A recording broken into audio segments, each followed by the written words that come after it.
નમસ્કાર દર્શક મિત્રો, ટુડે ગુજરાતી ન્યૂઝમાં આપનું સ્વાગત છે. હું છું રીના.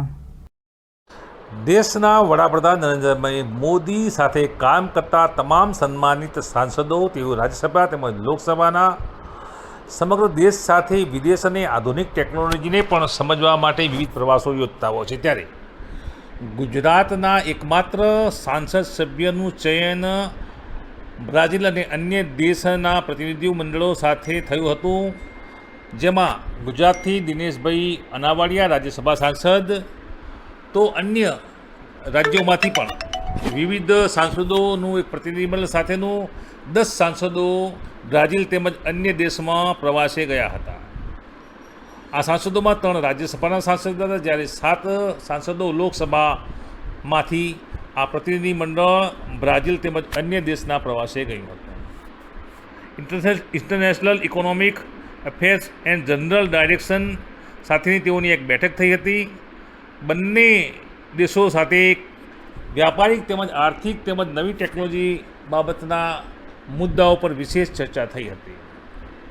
10 સાંસદોના પ્રતિનિધિ મંડળમાં ગુજરાતમાંથી એકમાત્ર પસંદ થઈ અને બ્રાઝિલ તેમજ અન્ય દેશનામાં પ્રવાસ કરી આવેલા સાંસદ દિનેશભાઈ અનાવાડિયા જ્યારે બનાસકાંઠામાં પોતાના ઘેર પરત આવ્યા, ત્યારે તમામ કાર્યકર્તાઓ, તેમના ટેકેદારો, શુભેચ્છકોએ તેમને ઢોલ નગારા સાથે ફૂલહાર પહેરાવી સ્વાગત કર્યું હતું. જુઓ આ સ્વાગતના દૃશ્યો.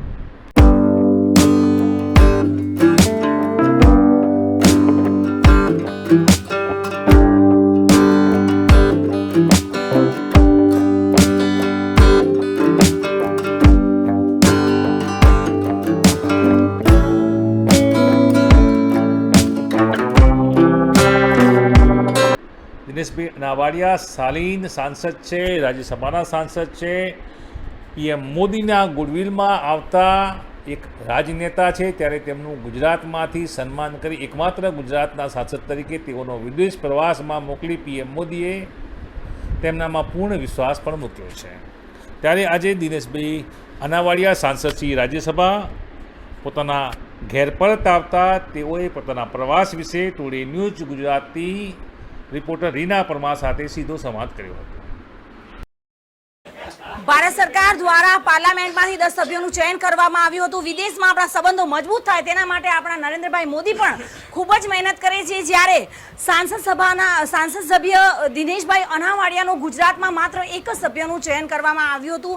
તો આપણા માટે ગૌરવની વાત છે. કેવો રહ્યો તેમનો પ્રવાસ અને અનુભવ, આવો જાણીશું તેમનાથી.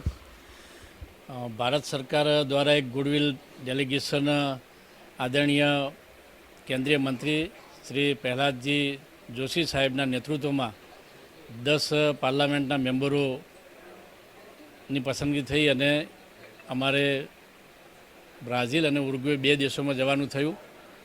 એમાં અલગ અલગ રાજ્યોના એમપીઓની પસંદગી થઈ હતી. એમાં ગુજરાતમાંથી મારી પસંદગી કરી બદલ વડાપ્રધાન આદરણીય શ્રી નરેન્દ્રભાઈ મોદી સાહેબ અને ભારતીય જનતા પાર્ટીનો આ તબક્કે આભાર માનું છું.